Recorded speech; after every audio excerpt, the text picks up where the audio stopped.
A big hello to everyone and welcome to PW Only IAS. So in the previous class, we have discussed about the primary aspects related to plate tectonic theory. जहां पे हमने discuss किया था continental drift theory क्या है, उसके बाद उसके डेवलपमेंट के रूप में we have seen the aspects related to convectional current theory and sea floor spreading theory. तो आज की इस क्लास में हम हमारे मेजर मुद्दे प्लेट टेक्टोनिक को डिस्कस करने वाले हैं and that too in thorough detail. So let's begin with our primary lecture. Right, so the idea here is when it comes to the plate tectonic theory, तो हमें सबसे पहले पता होना चाहिए कि आखिर ये जो प्लेट्स हैं ये होती क्या है. When we call these plates plate tectonics, इसका मतलब समझने की कोशिश करते हैं. प्लेट टेक्टोनिक्स का मतलब ये होता है कि जब हम हमारे लिथोस्फेयर को देखते हैं, इस अर्थ के ऊपर जो लिथोस्फेरिक प्लेट्स हैं, these lithospheric aspects are divided into numerous slabs. अगर लिथोस्फेयर है अर्थ का, तो उस लिथोस्फेयर को डिफरेंट डिफरेंट स्लैब्स में डिवाइड किया गया है and these lithospheric slabs are nothing but we call as plates. और टेक्टोनिक का मतलब होता है कि जब भी कोई जियोलॉजिकल चेंजेस होंगे, उन जियोलॉजिकल चेंजेस के कारण अर्थ के ऊपर बहुत सारे लैंडफॉर्म्स का फॉर्मेशन होता है. B it is the formation of mountains और द फॉर्मेशन ऑफ आइलैंड्स, है ना. ये जितने भी माउंटेन्स, आइलैंड्स, इन सब का फॉर्मेशन है. ये जो जियोलॉजिकल प्रोसेस है, ये जो जियोलॉजिकल चेंज है, that is something we call as tectonics. So plate tectonic आखिर क्या है? प्लेट टेक्टोनिक का मतलब है एक ऐसी साइंटिफिक थ्योरी जो कि इस धरती के ऊपर जितने भी जियोलॉजिकल फॉर्मेशंस हैं, उन फॉर्मेशंस के प्रोसेस को एक्सप्लेन करती है. सो this is a scientific theory. ये एक ऐसी साइंटिफिक थ्योरी है जो कि एक्सप्लेन करेगी, scientific theory which explains the formation of landforms on this planet Earth. Explains the formation of landforms on this planet Earth. अब यहां पे हमें ये जो लैंडफॉर्म्स हैं, इन लैंडफॉर्म्स के बारे में तो पता है कि ये कौन कौन से लैंडफॉर्म्स हैं. जैसे कि सबसे पहले हम देखेंगे formation of various mountains. Mountains के साथ साथ हमें देखना है आइलैंड्स का फॉर्मेशन कैसे होता है. आइलैंड्स का फॉर्मेशन कैसे होता है, ये दो चीजें तो बहुत ही महत्वपूर्ण हैं. इसके साथ साथ जब ये माउंटेन्स बनते हैं तो इन माउंटेन्स के अंदर कुछ वैलीज का क्रिएशन होगा. वो सारी चीजें आपको इसी थ्योरी के माध्यम से समझ में आती हैं. चले, अब before we move on to the core concepts related to this plate tectonic, हमें पहले प्लेट्स का क्लासिफिकेशन समझना पड़ेगा. प्लेट्स के क्लासिफिकेशन में ऐसा देखा जाता है कि अकॉर्डिंग टू देयर साइज, ये जो साइज है उसके अकॉर्डिंग प्लेट्स को दो भागों में बांटा जाता है. कुछ प्लेट्स ऐसी हैं जिन्हें हम मेजर प्लेट्स के नाम से जानते हैं and some of the plates are termed as minor plates. Major plates इस धरती के ऊपर 7 हैं और numerous minor plates are there. अभी मैं आपको शो भी करूंगा कि ये प्लेट्स कौन कौन सी हैं. माइनर प्लेट्स तो बहुत सारी हैं. ऐसा कहा जाता है कि more than 200 minor plates are there on this planet earth. क्योंकि आप अगर किसी भी एग को लें, एग को बॉईल करें, बॉईल करने के बाद एग को अगर टैप करेंगे तो वो क्रैक्स में डिवाइड हो जाएगा, डिफरेंट डिफरेंट क्रैक्स डेवलप करेगा. वैसे ही हमारी धरती है. धरती का सबसे ऊपर का भाग जो क्रस्ट है, वो छोटे छोटे क्रैक्स हैं उसके अंदर, जो छोटी छोटी स्लैब्स बनाते हैं. उन्हीं स्लैब्स को हम प्लेट्स के नाम से भी जानते हैं. अब इन प्लेट्स का क्लासिफिकेशन एक और तरीके से किया जाता है कि ये किस टाइप की प्लेट है. Whether this plate is continental in nature, या वो कॉन्टिनेंटल प्लेट है या वो ओशियनिक प्लेट है. यानी कि अगर वो प्लेट समुद्री बेसिन्स में आपको दिखाई देती है, then that plate would be termed as oceanic plate. और अगर वो किसी कॉन्टिनेंट के नीचे है तो that plate would be the continental plate. But ऐसा माना जाता है अगर हम सिर्फ पैसिफिक ओशियन की प्लेट को छोड़ दें तो कोई भी ऐसी प्लेट नहीं है जो कि कंप्लीटली ओशियनिक या कंप्लीटली कॉन्टिनेंटल हो. मतलब यह है कि जब आप प्लेट्स देखेंगे तो उसमें कुछ भाग कॉन्टिनेंटल होगा और कुछ भाग उसमें आपको दिखाई देगा ओशियन का भी. Let's see how these plates are classified and are divided. If we see the world map here, then primarily we can see here the formation or the development of Northern America and northern America से connect होके you have the central America here, central America के बाद we have the south America here in the southern hemisphere, and this is what we call as equator. Then we have Africa here, and Africa के बाद you have this Arabian peninsula, यहां पे आपको दिखाई देता है Mediterranean sea, then Italy, Italy के बाद Iberian peninsula, then you have here the presence of Baltic sea, then Norway, Sweden and Finland. और इसी रीजन में आपको यूके आइलैंड दिखाई देंगे, ब्रिटिश आइल्स जिनको हम कहते हैं. This is Greenland, and here you can see various smaller parts जिसको आप ब्योफोर्ट सी, बेफिन बे और हडसन बे के रूप में देखेंगे. इसी अरेबियन पेनिनसुला से कनेक्ट होता हुआ आपको दिखाई देगा हमारा प्यारा Bharat. And then we have the prospects related to the south east Asia here, then China, China के बाद here you have the Kamchatka peninsula, and then you have Russia here. इसके बाद इंडोनेशियन आइलैंड्स में Sumatra, Java, Bali and Borneo islands, then you have here is the Philippines islands, and you have here is the Japanese islands, and then you have the continental island, that is what we call as Australia. Fair enough. Here you have Sri Lanka, then you have here is the Madagascar. यहां पे आपको कुछ islands दिखाई देंगे जिन्हें हम किस नाम से जानते हैं, हमें फोकलैंड आइलैंड्स दिखाई देते हैं. इन प्लेट्स को अगर हम देखें तो सबसे पहला I am talking about the major plates here, I am talking about the major plates. Major plates में सबसे पहली जो प्लेट है, this is the plate, we call this plate as the North American plate. ये जो plate है इसे बोला जाएगा नॉर्थ अमेरिकन प्लेट. ठीक है जी, ये नॉर्थ अमेरिकन प्लेट है. Then here you have the second plate, we call it as south American plate. South American plate, और आप जैसा कि देख सकते हैं ये प्लेट कॉन्टिनेंट भी है और इसका कुछ भाग ओशियनिक भी आपको नजर आएगा. यहां पे आपको नीचे दिखाई देता है Antarctica, so this plate is termed as Antarctica plate. Antarctica plate जो कि आपको इस रूप में, इस मैनर में दिखाई देगी. तो तीन मेजर प्लेट्स आपने देखी. Fourth plate here would be this plate, we call this as African plate. African plate, यहां पे आपको ये पूरी प्लेट दिखाई देती है. This is what we call as Eurasian plate. तो आप देख सकते हैं टोटल हो गई हैं 5 plates. And then you have here is the plate we call as Indo Australian plate. 6 और 7th is the Pacific plate. ये जो प्लेट है this is the Pacific ocean, ये है Pacific plate. This is the Pacific plate. So now we have seen these are the numerous 7 major plates that we can have on this planet Earth. These are the 7 major plates. अब इन्हीं 7 major plates के अंदर आपको कुछ numerous minor plates भी दिखाई देंगी. जैसे कि इस रीजन के अंदर आपको एक माइनर प्लेट दिखाई देती है. This is what we call as Juan de Fuca plate. Juan de Fuca plate. यहां पे इस रीजन में आपको एक प्लेट दिखाई देती है Cocos plate. Here we have one plate, we call it as Nazca plate. ठीक है, यहां पे ये वाली जो प्लेट है दिस इज अरेबियन प्लेट, है ना.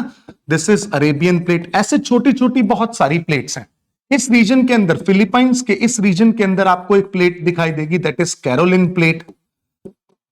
ये सारी प्लेट्स ऐसी हैं जिनको हम माइनर प्लेट्स के नाम से जानते हैं.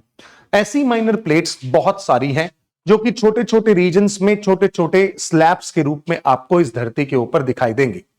But now the major question here is whenever we talk about the tectonics. Tectonics का मतलब है geological changes. When we talk about these changes, why these changes are going to take place, इनका क्यों चेंज होना क्यों है और ये क्यों चेंज हो रही हैं उसको समझते हैं. चेंज इसलिए होता है क्योंकि प्लेट्स के अंदर आपको डिफरेंट डिफरेंट मूवमेंट दिखाई देते हैं. You will see the different movements on these plates, and these plates movement are because of the convection currents.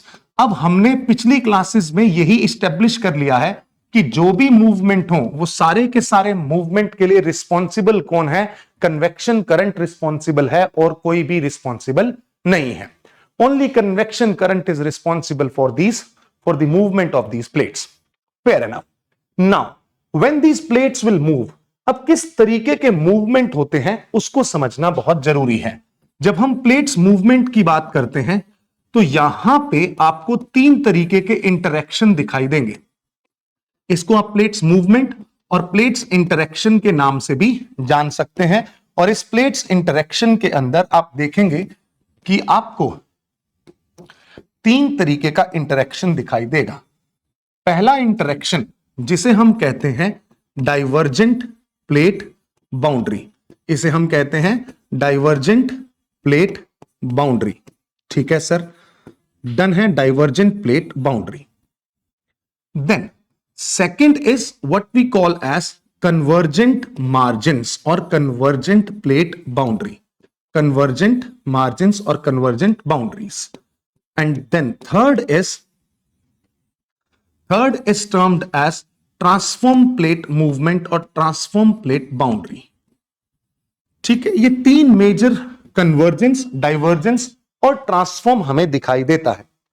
हमने पिछली क्लास के अंदर एक भाग पढ़ा था जिसे आप सी फ्लोर स्प्रेडिंग थ्योरी के नाम से पढ़े. जो सी फ्लोर स्प्रेडिंग थ्योरी था, this sea floor spreading theory was nothing but the divergence in ocean. Divergence ही तो था, बट वो डाइवर्जेंस कहां था? Divergence in oceanic plate. Oceanic plate के अंदर डाइवर्जेंस हुआ. और मैं कमेंट सेक्शन में आपसे चाहूंगा कि आप मुझे लिख के बताएं कि कौन कौन से लैंडफॉर्म्स का फॉर्मेशन होता है. क्या मिड ओशियनिक रिजेस बनती हैं? क्या ट्रेंचेस का फॉर्मेशन होता है? क्या वोल्केनिक एक्टिविटी होती है? और क्या यहां पे अर्थक्वेक आते हैं? That was the prospect of divergence in the sea floor, divergence in the oceanic plate. But now we have to see the divergence in the continental plate. ये भी हम अभी डिस्कस करेंगे, कॉन्टिनेंटल प्लेट. ठीक है जी. फिर जब हम कन्वर्जेंस की बात करते हैं, पहली बात तो ये डाइवर्जेंस और कन्वर्जेंस क्या है इसे समझते हैं. और इन डाइवर्जेंस और कन्वर्जेंस को करने वाला कौन है? ये प्राइमरी फोर्स मैं जानता हूं. The primary force responsible for this divergence और convergence is convection current. Let's say ये 2 प्लेट्स हैं. इन 2 प्लेट्स का मूवमेंट अगर आप देखें, अगर ये दोनों एक दूसरे से दूर जा रही हैं, then we call it as divergent plate. अगर ये एक दूसरे के पास आ रही हैं, then we call it as convergent plate. और जब ये एक दूसरे के साथ स्लाइड करेंगी, एक दूसरे के अगेंस्ट स्लाइड करेंगी, then we will call it as transform plate. तो बात बहुत ही क्लियर है. साफ शब्दों में बोला जाए तो अगर मान लीजिए you have this is a plate here, अगर ये कॉन्टिनेंटल प्लेट है और इस कॉन्टिनेंटल प्लेट पे मैग्मा की डायरेक्शन इस तरीके से है, तो ये प्लेट के अंदर आपको क्या दिखाई देगा? डाइवर्जेंस दिखाई देगा. यहां पे अगर आप देखें, if you see these are plates and इन प्लेट्स के ऊपर, इन प्लेट्स के नीचे जो मैग्मा का डायरेक्शन है वो इस तरीके से है, then these plates are going to move towards each other. And here you can see the plates are moving in this direction. ऊपर मतलब आगे पीछे, they are sliding past each other, sliding against each other, sliding past each other. This is what we call as transform plate boundary. Sliding past each other, we will call it as transform plate boundary. जब convergent boundary हम देखते हैं तब यहां पे कुछ conditions emerge होती हैं. वो कंडीशंस क्या हैं? जब 2 प्लेट्स एक दूसरे के साथ कन्वर्ज हो रही हैं तो दोनों प्लेट्स कॉन्टिनेंटल हो सकती हैं, दोनों प्लेट्स ओशियनिक हो सकती हैं, या एक प्लेट कॉन्टिनेंटल एक प्लेट ओशियनिक हो सकती है.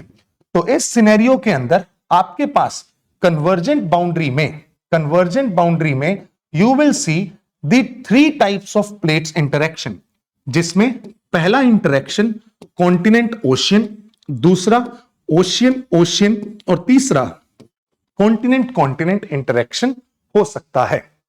तो अब हमें ओवरऑल प्लेट टेक्टोनिक को कंप्लीट करना है. तो एक 2, 3, 4 और 5 तरीके के इंटरेक्शंस पढ़ने होंगे, जिससे we will be in a position to understand each and everything very very clearly, right. तो सबसे पहले I am going to start with the divergent plate boundary. मैं डाइवर्जेंट प्लेट बाउंड्री से शुरुआत करना चाहता हूं, और ये जो डाइवर्जेंट प्लेट बाउंड्री है, इसके लिए आपको कुछ चीजें पहले समझनी पड़ेगी। डाइवर्जेंट प्लेट बाउंड्री वो क्या है? देखिए, इसका ओरिजिन या डाइवर्जेंट प्लेट बाउंड्री को जब समझा जाता है, इसके समझने के लिए आपको एक सबसे महत्वपूर्ण चीज के बारे में पता होना चाहिए, that is what we call as hotspots. Hotspots क्या होते हैं? इन हॉटस्पॉट्स को हम वोल्केनिक इंटरेक्शंस में या वोल्केनिक लैंडफॉर्म्स में बहुत डिटेल में पढ़ेंगे, because these hotspots are also associated with one term, we call it as mental plume। इसे हम पढ़ेंगे वोल्केनिक लैंडफॉर्म्स के अंदर। वोल्केनिक लैंडफॉर्म्स के अंदर इस चैप्टर में हम पूरा इसे कंप्लीट करेंगे, बट फिर भी मैं आपको एक आइडिया दे देता हूं। What are these hotspots? ये कुछ ऐसे स्पेसिफिक सेट ऑफ लोकेशंस हैं, स्पेसिफिक सेट ऑफ लोकेशंस हैं जहां पे magma, specific set of locations where magma from deep interior to the earth, magma deep interior to the earth, where magma from deep interior to the earth, from deep interior rises upward, rises upward। और जब ये magma ऊपर आता है and interacts with the and interacts with lithospheric plates, with lithospheric plates, lithospheric plates taking mushroom shape, taking mushroom shape structure, that is what we call as hotspot। Basically what I am planning to explain you here is, जो ये plates हैं, यहां पे आपको ऐसा देखा जाता है कि धरती के अंदर मान लीजिए ये कोई एक प्लेट है, लिथोस्फेरिक प्लेट है। इस लिथोस्फेरिक प्लेट है ये, यहां पे आपका अर्थ का इंटीरियर है। इस अर्थ के इंटीरियर में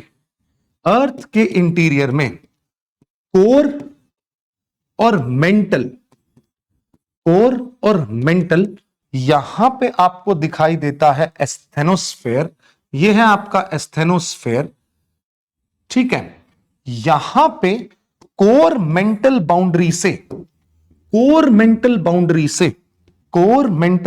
से कुछ मैग्मा राइज करता है, एंड ये मैग्मा राइज करते हुए इन लिथोस्फेरिक प्लेट के साथ इस तरीके से इंटरैक्ट करता है कि ये एक मशरूम शेप स्ट्रक्चर क्रिएट करता है।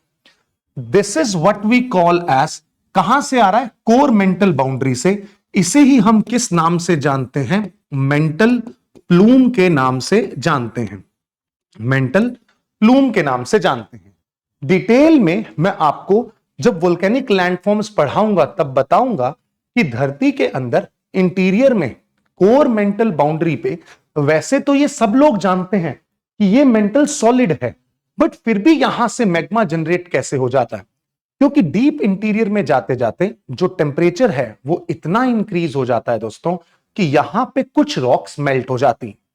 जब कुछ रॉक्स यहां पे मेल्ट हो गई तो सराउंडिंग के सॉलिड रीजन से उन मेल्टेड रॉक्स हैं उनकी डेंसिटी कम हो जाती है और ये मैग्मा राइज करने लगता है। जब ये मैग्मा राइज करता है, राइज करते करते एस्थेनोस्फेयर से होते हुए it interacts with the lithospheric plates. These are termed as hotspots. ये क्या है? हॉटस्पॉट्स हैं। इनकी लोकेशन ऑलमोस्ट फिक्स्ड है। कुछ एग्जाम्पल के रूप में आपको मैं हॉटस्पॉट बताऊं यहां पे, तो एग्जाम्पल के रूप में आप देखेंगे कुछ हॉटस्पॉट्स, जैसे कि एग्जाम्पल के रूप में आप हॉटस्पॉट देखेंगे जैसे कि रीयूनियन इज अ हॉटस्पॉट, हवाई इज अ हॉटस्पॉट, राइट। और रीयूनियन, हवाई एंड फाइनली एक और है जो कि सबसे इंपॉर्टेंट है, दैट इज येलोस्टोन, जो कि नेशनल पार्क है अमेरिका के अंदर, वो भी एक हॉटस्पॉट है। ठीक है, गैलापागोस आइलैंड्स, ये भी क्या है, हॉटस्पॉट्स हैं। These are the famous hotspots of the world. अब हमने एक चीज देखी, when this is interacting, when this is interacting with the plates, this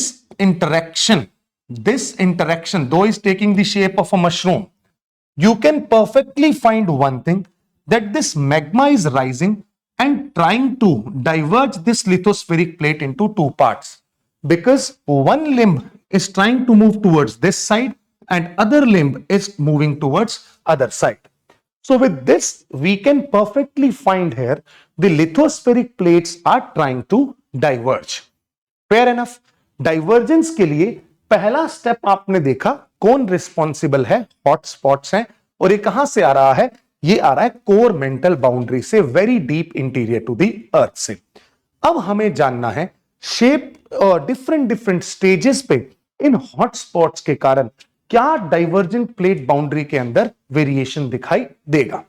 देखिए, इसको मैं स्टेज वाइज मैनर में बनाने की कोशिश कर रहा हूं। आप सबसे पहले इसे समझने की कोशिश कीजिए। स्टेज नंबर 1, स्टेज नंबर 1 में बहुत आसान सी बात है कि let's say if this is our lithospheric plate, ये हमारी लिथोस्फेरिक प्लेट है, ये कॉन्टिनेंटल प्लेट है, लिथोस्फेरिक कॉन्टिनेंटल प्लेट, क्योंकि हम ओशेनिक प्लेट के अंदर तो देख चुके हैं डाइवर्जेंस कैसे होता है। ये प्लेट है, इस प्लेट के नीचे से आपको मैग्मा ऊपर आता हुआ दिखाई देता है, और ये मैग्मा एक मशरूम शेप लेगा और इस तरीके से इस प्लेट को डिवाइड करने की कोशिश करेगा। Stage number 1, this magma is rising and rising magma is trying to diverge the plates. You can right here is rising magma is trying to diverge, to create divergence, ठीक है sir, ये हो गया। But as this plate is continental in nature, ये plate कौन सी है, continental plate है, क्योंकि ओशेनिक प्लेट में मैं बार बार मेंशन कर चुका हूं कि ऐसा हम देख चुके हैं सी फ्लोर स्प्रेडिंग में। और मैं ये भी जानता हूं कि अगर ये ओशेनिक प्लेट होती तो ये बीच में से टूट के मैग्मा बाहर आ जाता। आप कारण बताएंगे, मैं बता देता हूं रादर। कारण यह है कि ओशेनिक प्लेट की थिकनेस क्या होती है, कंपैरेटिवली कम, और कॉन्टिनेंटल प्लेट की थिकनेस है ज्यादा। जिस वजह से कॉन्टिनेंटल प्लेट में ये मैग्मा बाहर नहीं आ पाएगा। Fair enough. अब आते हैं स्टेज नंबर 2 पे। स्टेज नंबर 2 पे आपको एक चीज दिखाई देगी जो कि बहुत ही आसानी से आप देख सकते हैं। यहां पे जब ये कॉन्टिन्यूअस प्रेशर लगेगा इस प्लेट के ऊपर, तो ये प्लेट क्या, आप ऐसे देखें ना, यहां पे कॉन्टिन्यूअस प्रेशर लगेगा तो ये ऊपर की ओर मुड़ने लगेगी, ऊपर की ओर मुड़ने लगेगी। इसको बोलते हैं बलूनिंग इफेक्ट, इसे बोलते हैं बलूनिंग इफेक्ट। मतलब आपको प्लेट्स जो हैं वो इस तरीके से होती हुई दिखाई देगी। क्यों ऐसा होगा, क्योंकि यहां पे आपको मैग्मा का जो प्रेशर है, this pressure is creating the ballooning effect. This pressure is creating the ballooning effect. इसको बोला जाता है डोमिंग इफेक्ट, और इसको हम बोलते हैं बलूनिंग इफेक्ट। बलून जैसे फूलता है ना, वैसा ही बलूनिंग इफेक्ट आपको यहां पे दिखाई दिया। This caused due to the pressure, the intense pressure applied below lithospheric plate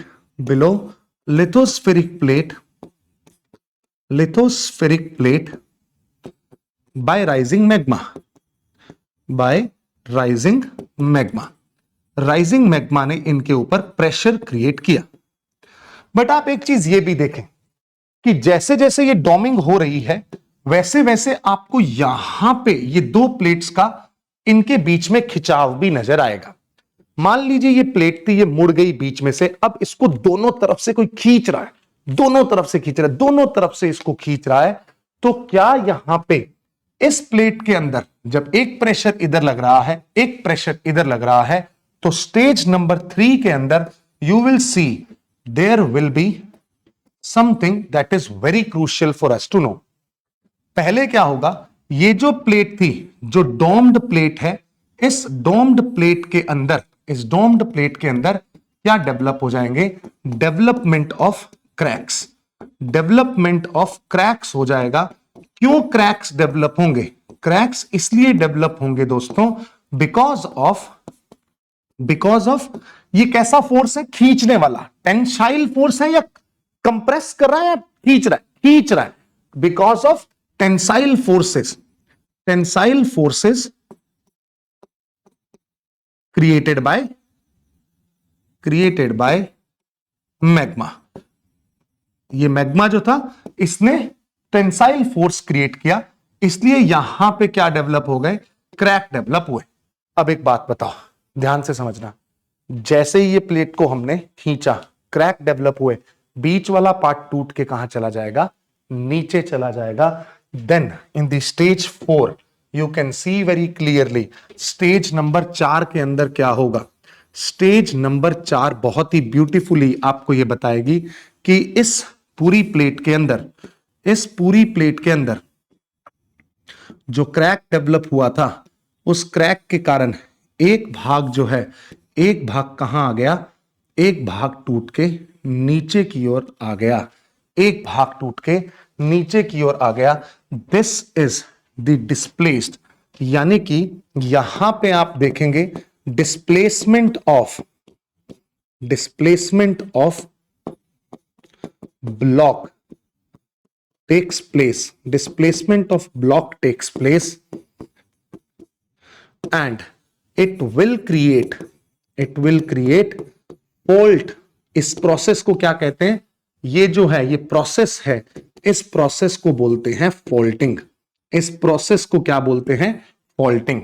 और आप अगर यहां पे खड़े होंगे तो आपको लगेगा ये भाग ऊपर उठा हुआ है, ये भाग भी ऊपर उठा हुआ है, तो इससे यहां पे डेवलपमेंट होता है किसका, ब्लॉक माउंटेन्स का, और यहां पे डेवलपमेंट होता है रिफ्ट वैली का।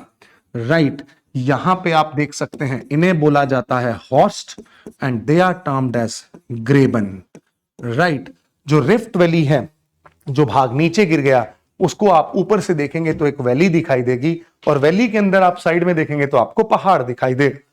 These are not the fold mountains, they are the fault mountains, they are the block mountains। ऐसा कोई एग्जाम्पल के रूप में अगर आप देखें तो मैं आपको यहां पे ही लिख देता हूं, these are the black forest mountains of Germany, black forest mountains of Germany, and here you will see the Vosges mountains of France। Vosges mountains of France, ये दोनों क्या हैं भाइयों एवं बहनों, ये हैं ब्लॉक माउंटेन्स। और इस रिफ्ट वैली के अंदर एक रिवर फ्लो करती है, that river is Nile river. आप मुझे भारत के अंदर 2 ब्लॉक माउंटेन और एक रिफ्ट वैली जिसके अंदर एक रिवर बह रही है, उसका नाम कमेंट सेक्शन में बताने वाले हैं। वेरी इजी क्वेश्चन, भारत में भी आपको ऐसा होता हुआ दिखाई देता है। This is the stage 4। अब खुद समझो एक चीज को, यहां पे जो ये मैग्मा है, ये राइज करता जा रहा है, और ये मैग्मा इस तरीके से आगे बढ़ेगा। जब ये प्लेट नीचे आएगी तो क्या ये जो नीचे की प्लेट का भाग है, ये मेल्ट होने लगेगा? जी हां सर, ये मेल्ट होने लगेगा।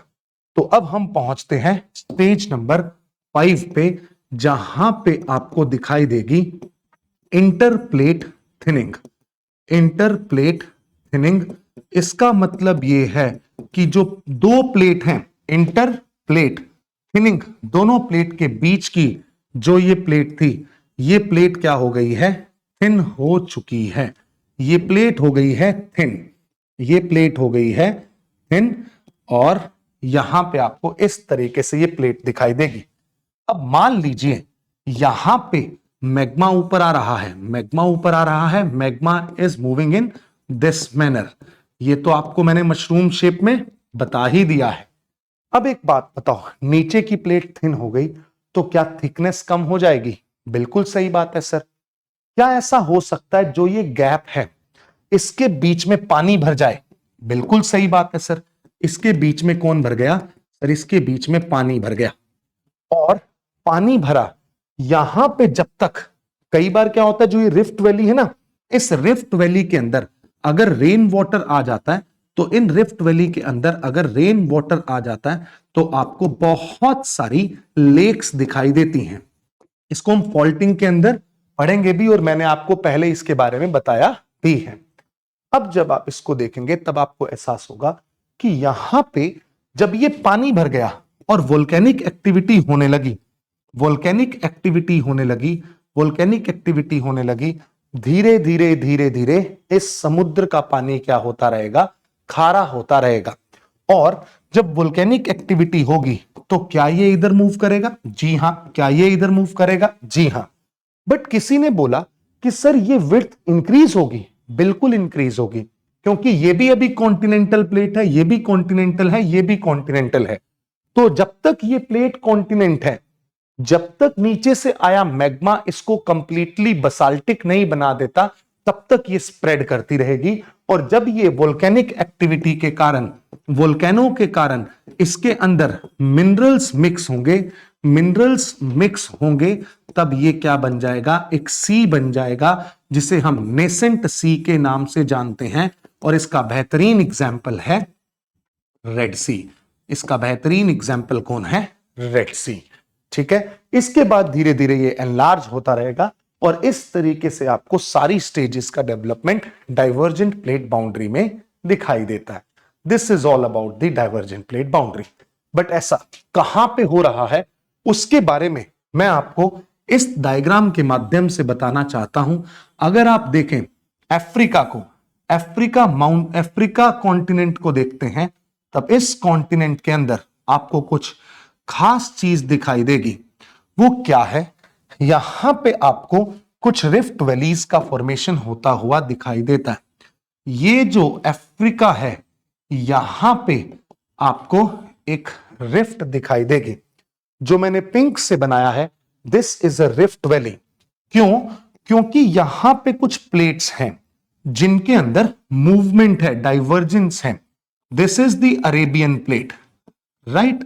ये कौन सी प्लेट है? अरेबियन प्लेट है। यहां पे आपको दिखाई देगा नुबियन प्लेट। ये प्लेट है नुबियन प्लेट, ठीक है। इसका भी यहां पे डाइवर्जेंस, और यहां पे डाइवर्जेंस हो रहा है सोमालियन प्लेट का, सोमालियन प्लेट। तो इसे बोला जाता है great, this is termed as great African rift valley, great African rift valley. और यहां पे आपको बहुत सारी लेक्स दिखाई देंगी, और ये जो लेक्स हैं, दीज लेक्स आर एल्बर्ट, क्योंकि इनके अंदर पानी आ गया तो लेक बन गई, Edward, then you will have Kivu, then you will have Tanganyika, and then you will have Malawi। ये सारी लेक्स आपको दिखाई देती हैं, ठीक है। Albert, Edward, Kivu, Tanganyika, Malawi, and these all are the rift valley lakes. एंड यहां पे जैसा कि मैंने बोला रेड सी, रेड सी जो है ये किस स्टेज में है बच्चा? ये एक नेसेंट सी है। अब कोई मुझे बोले कि क्या अफ्रीका कुछ समय बाद दो फाड़ हो जाएगा? जी हां, हम नहीं देख पाएंगे, स्लो प्रोसेस है, but yes it can be a possibility here. So this is the divergent plate boundary. तो हमने अगर यहां पे देखे तो we are done with this. Divergent plate boundary में ओशियनिक प्लेट हो गया, कॉन्टिनेंटल प्लेट भी हो गया। अब आते हैं कन्वर्जेंट मार्जिन के ऊपर। कन्वर्जेंट प्लेट बाउंड्री में अगर हम देखें तो क्या है?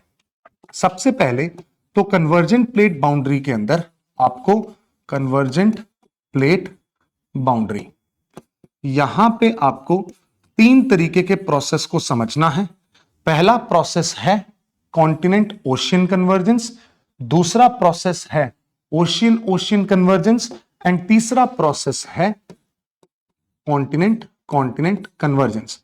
तो हम पहले तरीके से समझने की कोशिश कर रहे हैं, this is continent ocean convergence, continent ocean convergence. बहुत ध्यान से समझेंगे, मजा आ जाएगा, कोई बड़ी बात है नहीं, बहुत आसानी से ये चीज समझ में आने वाली है। देखिए मैं कहता हूं this is the continental plate, ऐसे थोड़ा सा, this is the continental plate and here you have, तो कॉन्टिनेंटल प्लेट को, अच्छा इसको ऐसे करते हैं, this is the oceanic plate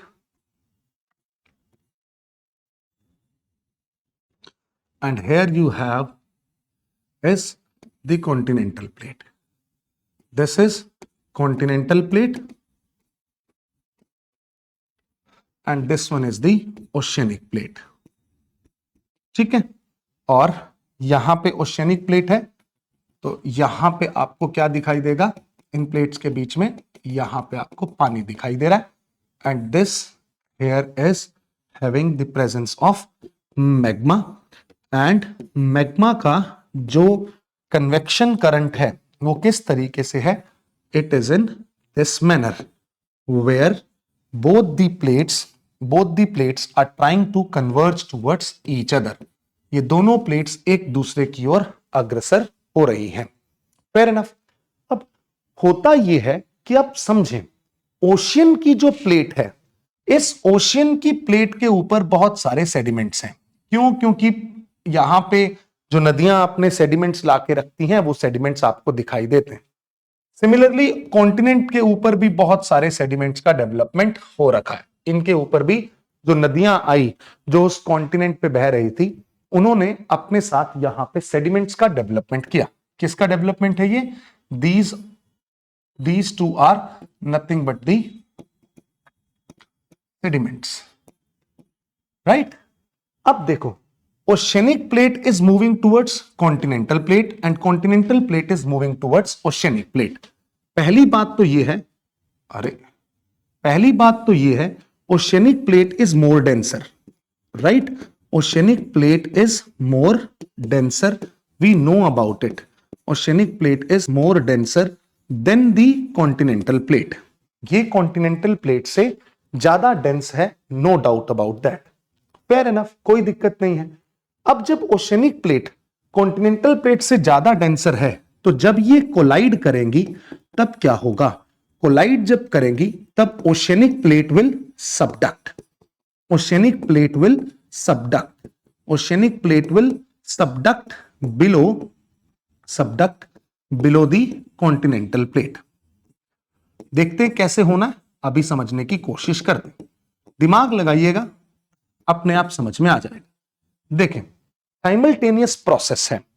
one is, let's say ये व्हाइट कलर है, दैट इज मोर और लेस क्लोज टू ओशियन, ये है कॉन्टिनेंटल प्लेट। दोनों प्लेट्स एक दूसरे से टकराने की कोशिश कर रही हैं।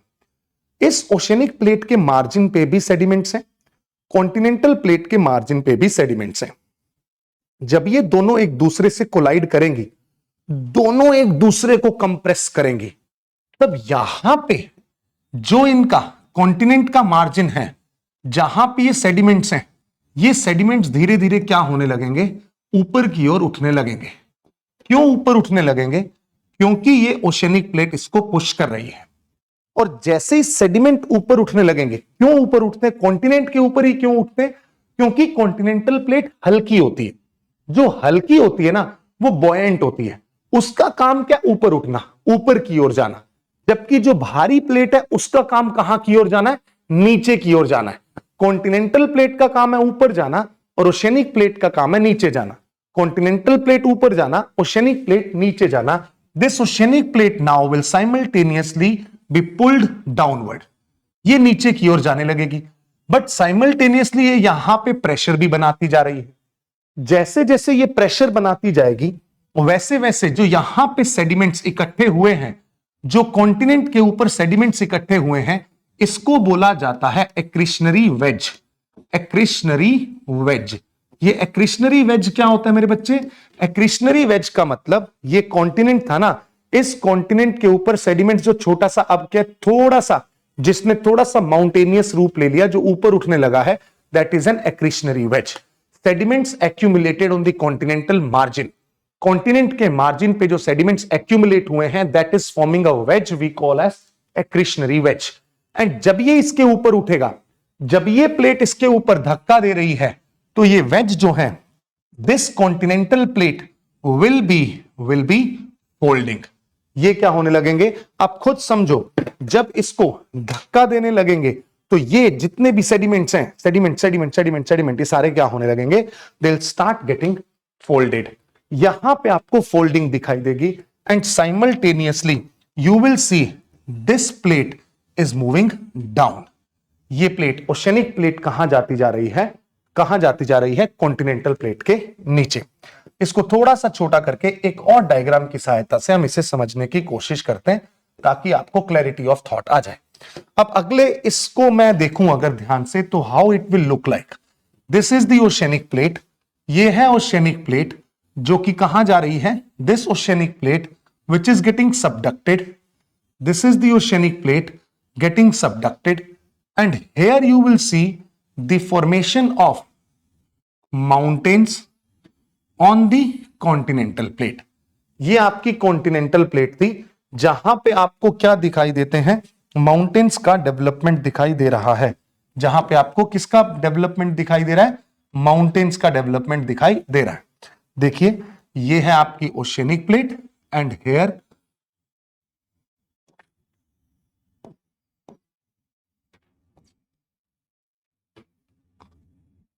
you can see the development of mountains, right? यहां पे आपको माउंटेन्स का फॉर्मेशन दिखाई दिया। ये है आपका पूरा पिक्चर, जहां पे नीचे कौन है, मैग्मा, यहां पे है मैग्मा। मैग्मा का डायरेक्शन कैसा है, मैग्मा का डायरेक्शन है इस तरीके का, मैग्मा का डायरेक्शन है इस तरीके का। यहां पे आपको दिखाई दे रहा है थोड़ा बहुत आपको यहां दिखाई देगा पानी। क्यों पानी है, क्योंकि ओशनिक प्लेट है। आप देखें, जहां पे ये प्लेट सबडक्ट कर रही है, ओशियन के अंदर क्या बन रहे हैं सर, सबडक्शन जहां होगा वहां पे ट्रेंच बनेंगे। ये सर क्या है सर, जहां पे कंप्रेशनल फोर्स लगे वहां पे फोल्ड माउंटेन्स बने। बट उसके साथ साथ आप देखें, जैसे जैसे ये प्लेट नीचे की ओर जाती रहेगी, this plate will get melted. ये प्लेट क्या होने लगेगी, मेल्ट। जब इसका ये भाग 80 किलोमीटर तक पहुंच जाएगा, यानी कि एक जोन जिसे हम बेनियोफ जोन के नाम से जानते हैं, 80 किलोमीटर तक अगर ये सबडक्ट कर गई, तब आप माने कि ये पूरी मेल्ट कर चुकी है। और इसकी मेल्टिंग के कारण बहुत सारी वोल्केनिक एक्टिविटी भी दिखाई हमें देगी। हमें क्या दिखाई देगा, वोल्केनिक एक्टिविटी भी दिखाई देगा। सो यहां पे क्या मैं कह सकता हूं, जब भी कॉन्टिनेंट ओशियन कन्वर्जेंस है, this continent ocean convergence is leading to, is associated with, देखो कैसे प्यार से याद रखते हैं। सबसे पहला सर, इसके अंदर किसका फॉर्मेशन हुआ सर, फोल्ड माउंटेन्स का फॉर्मेशन हुआ। सेकंड सर, इसके अंदर ट्रेंचेस का फॉर्मेशन हुआ। क्या बने सर, ट्रेंचेस का फॉर्मेशन हुआ। थर्ड सर, यहां पे वोल्केनिक एक्टिविटी भी है, और फोर्थ सर, यहां पे जब वोल्केनो है, तब आपने पिछली क्लास में भी बताया था कि अर्थक्वेक्स तो होंगे ही होंगे। This is the aspect related to continent ocean convergence, जहां पे जो सेडिमेंट्स हैं, कॉन्टिनेंट के ऊपर सेडिमेंट्स हैं, they are getting folded and oceanic plate is simultaneously going down. जब ओशियनिक प्लेट मेल्ट होगी, तब इसकी वजह से बाहर आएगा मैग्मा, तो आपको वोल्केनिक एक्टिविटी भी दिखाई देती है। कॉन्टिनेंट के ऊपर आपको बनेगा mountain, fold mountain, but will these fold mountain have volcanic activity? Yes. ये सबसे इंपॉर्टेंट बात है कि ये ऐसे फोल्ड माउंटेन्स हैं जहां पे आपको क्या दिखाई दे रही है, वोल्केनिक एक्टिविटी दिखाई दे रही है। और ये वोल्केनिक एक्टिविटी मेरे दोस्तों क्यों है, क्योंकि यहां पे मैग्मा भी आपको ओशनिक प्लेट जो है वो सबडक्ट होके मेल्ट होती हुई दिखाई देती है. Let me see if I have some pictures related to this. If I have it then I will definitely show you. और जैसे ही आपको ये दिखाऊंगा यू विल बी, हाँ देखो ये तो है ग्रेट अफ्रीकन रिफ्ट वैली जो मैंने आपको बना के पहले ही दिखा दी है. इसके बाद हम बात कर रहे हैं इस रीजन की. ये देखिए, this is the formation of a trench. यहां पे आपको एक्रिशनरी प्रिज्म दिखाई देता है, फिर आपको यहां पे माउंटेन बढ़ते हुए दिखाई देंगे, और जैसे जैसे ये प्लेट जाएगी यहां पे आपको वोल्केनिक एक्टिविटी भी होती हुई दिखाई देती है. ठीक है, भले ही ये ओशियन ओशियन कन्वर्जेंस है, बट इसको कॉन्टिनेंट कन्वर्जेंस में भी हम देख सकते हैं. जैसा कि आप यहां पे भी देख पा रहे हैं, this was the continental plate and here you have the oceanic plate. Continental plate, oceanic plate, Benioff zone, continent ocean convergence, folding, trenches, volcanic eruption, earthquake. Oceanic plate है, मैग्मा कौन सा है? बसाल्टिक होता है, बट जब temperature increase हो जाता है तो वो मैग्मा कौन सा रूप ले लेता है? एंडेसाइटिक मैग्मा का रूप ले लेता है. ठीक है, चलो ये भी समझ में आ गया. एक्रिशनरी वेज क्या होता है? Accumulation of sediments. Accretionary wedge क्या होता है? Accumulation of sediments. अब इसका कोई एग्जाम्पल हाँ मैं अभी दिखाता हूं, बट उससे पहले आप कुछ कॉन्टिनेंट नहीं, मैं चाहता हूं आपको कॉन्टिनेंट ओशियन कन्वर्जेंस दिखाऊं ताकि आप इसको समझ सकें. नहीं, कॉन्टिनेंट ओशियन कन्वर्जेंस हमारे पास यहां पे अभी नहीं है. ठीक है, कोई बात नहीं. Okay, we do not have it. Anyways, चलो कोई बात नहीं. जब आपको यहां पे ये लैंडफॉर्म्स दिखी गए हैं तो घबराने की जरूरत भी क्या है ना. तो एक्सक्रीशनरी वेज पढ़ लो. Are piles of sediments, accumulation of sediment and rock scraped off the subducting plate and accreted onto the overriding continental plate. जो कॉन्टिनेंटल प्लेट है वो आपको दिखाई देगी west coast of North America, है ना. बहुत अच्छे से समझ में आ गया होगा. बहुत अच्छा, बहुत अच्छा. डन. अब आ जाओ, यहां पे आपको दिखाई देते हैं कुछ एग्जाम्पल्स. जब हम एग्जाम्पल की बात करेंगे then you can see continent ocean convergence में यहां पे आपको एक ट्रेंच दिखाई देगी, that is Californian trench. Juan de Fuca is an oceanic plate. North American plate is a continental plate, and when it will subduct below this plate you will see the formation of some mountains. We call it as Rocky Mountains. On the other hand, Andes Mountains which are going to form Peru Chile trench here, जो कि यहां पे आपको develop होते हुए दिखाई दे रहे हैं. एंड इसलिए मैंने आपको एक चीज तो क्लियरली बता दी है, वो ये कि कुछ माउंटेन्स जब बनेंगे तब इन फोल्ड माउंटेन्स के साथ आपको वोल्केनिक एक्टिविटी भी दिखाई देगी. Mount चिम्बराजो, Cotopaxi, Ojos del Salado and Aconcagua. These are the mountains which are having the volcanic activity. तो एग्जाम्पल भी याद हो गया, ये भी पता लग गया आखिर क्या है. तो चले वापस अपनी स्लाइड पे और इसको कंप्लीट करते हैं. मैंने एग्जाम्पल के तौर पे आपको बता दिया है, बट यहां पे फिर भी लिख लें. Example is Rocky mountains of North America and Andes Mountains of South America. एक बात मैं यहां पे मेंशन कर देता हूं, हर बार जब ये एक्टिविटीज होंगी तब इट इज नॉट पॉसिबल कि हर प्लेट एक सेम एंगल के अंदर सबडक्ट करती है. रॉकी माउंटेन्स जब फॉर्म होते हैं तब जो सबडक्शन है वो थोड़ा सा स्टीप नहीं है, जैसे यहां पे इस तरीके से ना रॉकी में थोड़ा सा साइड वाइज सबडक्शन है. वो हर जगह की अपनी अपनी कंडीशन और कन्वेक्शन करंट पे निर्भर करता है. इसलिए रॉकी माउंटेन्स कोस्ट से थोड़ा दूर हैं, जबकि एंडीज माउंटेन्स जब आप देखेंगे तो आपको कोस्ट के थोड़ा पास नजर आएंगे, क्योंकि एंडीज में जो सबडक्शन है वो काफी स्टीप आपको दिखाई देता है. Second type of convergence here that we are going to talk about is the oceanic convergence. Oceanic convergence, this is exactly similar to the way we have seen as the continent ocean convergence. बस यहां पे फर्क ये है, दोनों plates क्या है? Oceanic है. Both the plates are oceanic. तो यहां पे डिसीजन हमने ये लेना है कि कौन सी प्लेट ज्यादा डेंस होगी. अगर both the plates are oceanic, both plates are oceanic. अगर दोनों प्लेट्स ओशियनिक हैं तो ऐसी प्लेट जो कि ओल्डर होगी, both plates are oceanic in nature, तो ऐसी प्लेट जो कि ओल्डर होगी, ओल्ड है यानी कि ऐसी प्लेट जिसकी एज ओल्डर प्लेट है तो वो कंपैरेटिवली ठंडी होती है, इसीलिए इसकी जो डेंसिटी है वो भी क्या होती है, ज्यादा होती है। क्योंकि ओशन की जो प्लेट्स हैं उसमें जो क्रस्ट है वहां पे बार बार आपको रिप्लेनिशमेंट दिखाई देगा। क्यों? क्योंकि सी फ्लोर स्प्रेडिंग थ्योरी में देखा था कि वो कन्वेक्शन बेल्ट की तरह चलता है, ओशनिक प्लेट बार बार नई बनती रहती है। जो नई बनेगी वो भी गर्म होगी क्योंकि वो मैग्मा अभी धीरे धीरे जम रहा है, और जो पुरानी हो गई है वो मतलब मैग्मा ठंडा हो चुका है, एकदम ठंडा हो गया, और ठंडी चीज हमेशा क्या होती है, भारी होती है। ठीक है, तो एक प्लेट हम मान सकते हैं कि कोई भी एक प्लेट डेंस तो होगी, और दूसरी बात ऐसा हो ही नहीं सकता कि दुनिया में सारी प्लेट्स की डेंसिटी एक बराबर हो ना, ऐसा नहीं है। ओशियनिक प्लेट जो है कुछ ना कुछ तो डेंसिटी का डिफरेंस आपको दिखाई देगा ही देगा। इसके अलावा एक चीज यह भी ध्यान रखनी है कि ओशियनिक प्लेट अगर होगी तो सबडक्शन तो होगा ही होगा।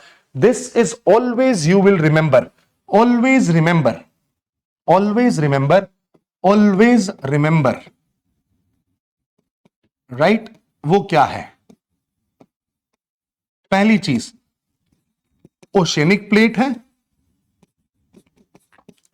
और उसके साथ साथ अगर ये कन्वर्जेंस कर रही है, अगर ये कन्वर्जेंस कर रही है तो there will be certainly there will be subduction of one plate, और जहां सबडक्शन होगा वहां पे वोल्केनिक एक्टिविटी होगी। सिंपल सी कहानी है, वहां पे वोल्केनिक एक्टिविटी होगी ही होगी। ये चीज अगर आप याद रख लेंगे तो मजा आ जाएगा। ठीक है, तो ये रिमेंबर रखना है, हमेशा याद रखना है। चले अब आ जाओ ओशियनिक कन्वर्जेंस पे। सिमिलर कहानी है। This is the oceanic plate, here we have the oceanic plate. Oceanic plate के ऊपर आपको दिखाई देगा पानी, and this one is another oceanic plate, oceanic plate. यहां पे भी आपको क्या दिखाई दे रहा है, इनके ऊपर पानी दिखाई दे रहा है। व्हेन दीज टू प्लेट्स, हम इनके मैग्मा का अगर मूवमेंट देखें तो वो इस तरीके से है, and both the plates are converging towards each other, both the plates are converging towards each other. Oceanic plate के ऊपर भी कुछ सेडिमेंट्स हैं, इसके ऊपर भी कुछ सेडिमेंट्स हैं। मैंने बोला this plate is high density, इसकी डेंसिटी क्या है, हाई है।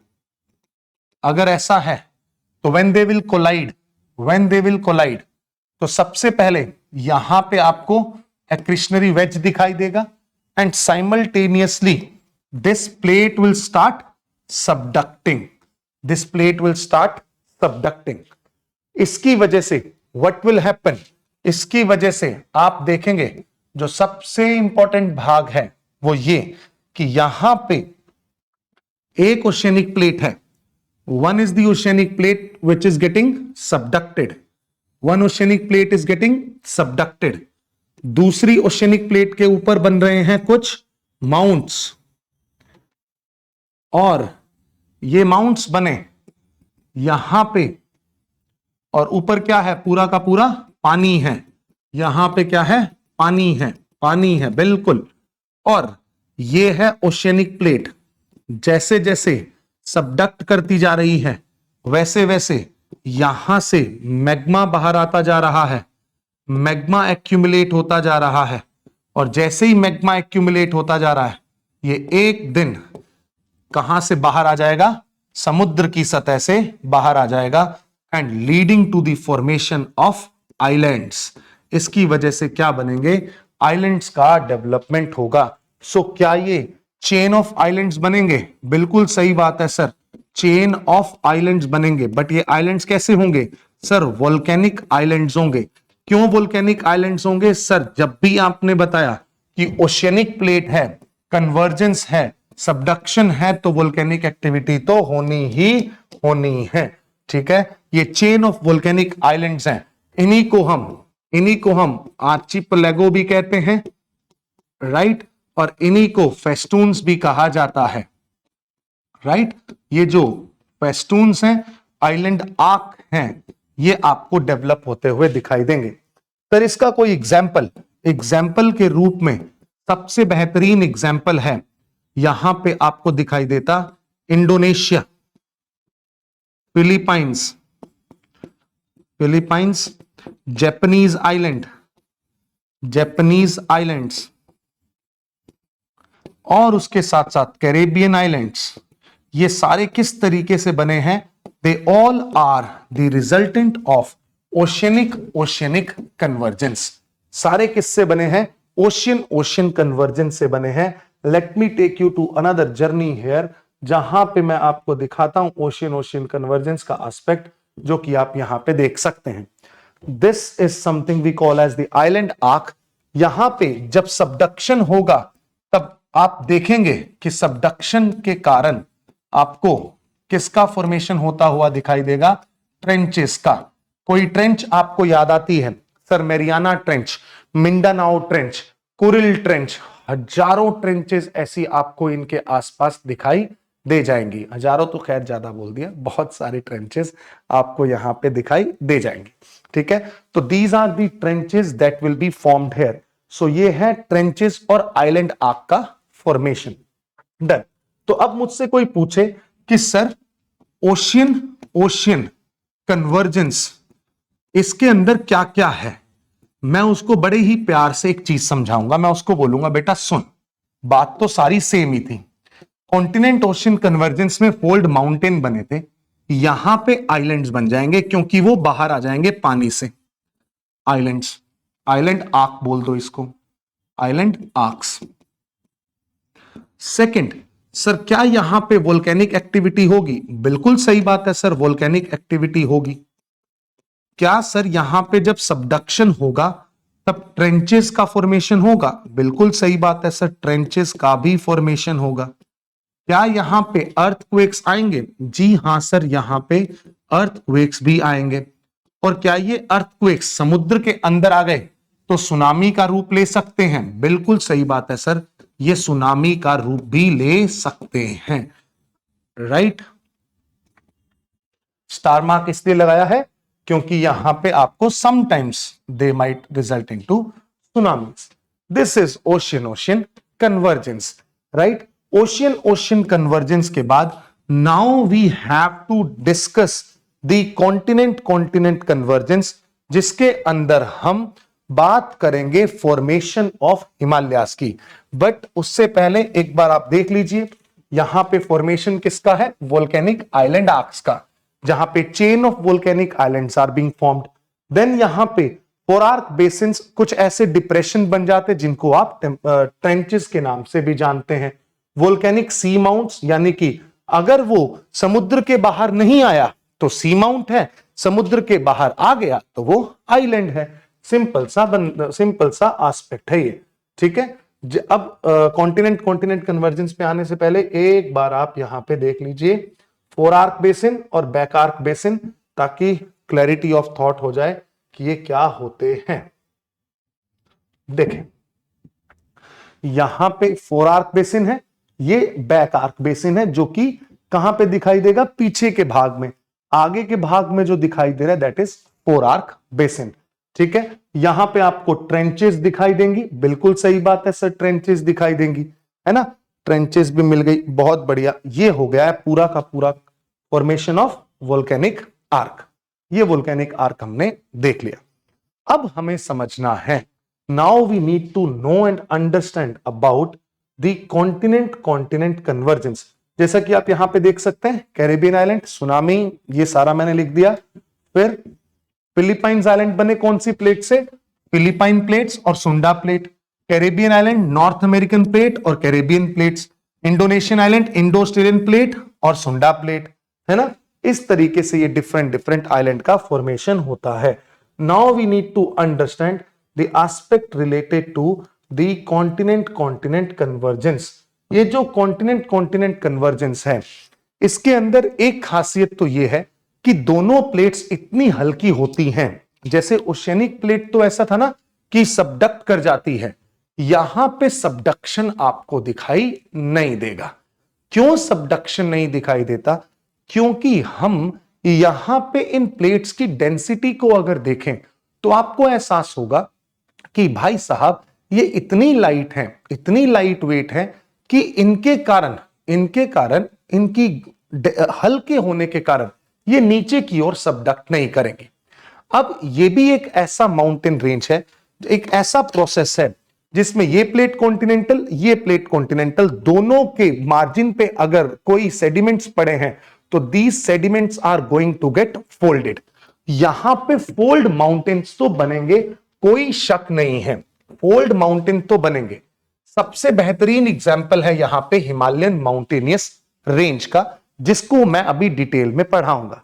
बट एक चीज ये भी देखो कि यहां पे इतना सबडक्शन नहीं है कि प्लेट मेल्ट हो, मैग्मा बने और मैग्मा बाहर आए।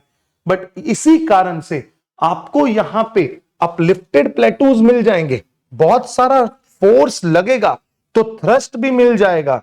और बट इसके साथ साथ आपको यहां पे कभी भी आपको वोल्केनिक एक्टिविटी दिखाई नहीं देगी।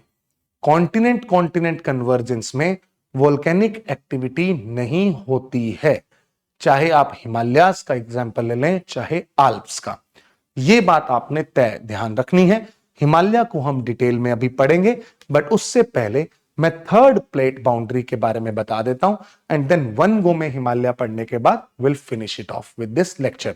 मेंटल प्लूम के बारे में I have already told you.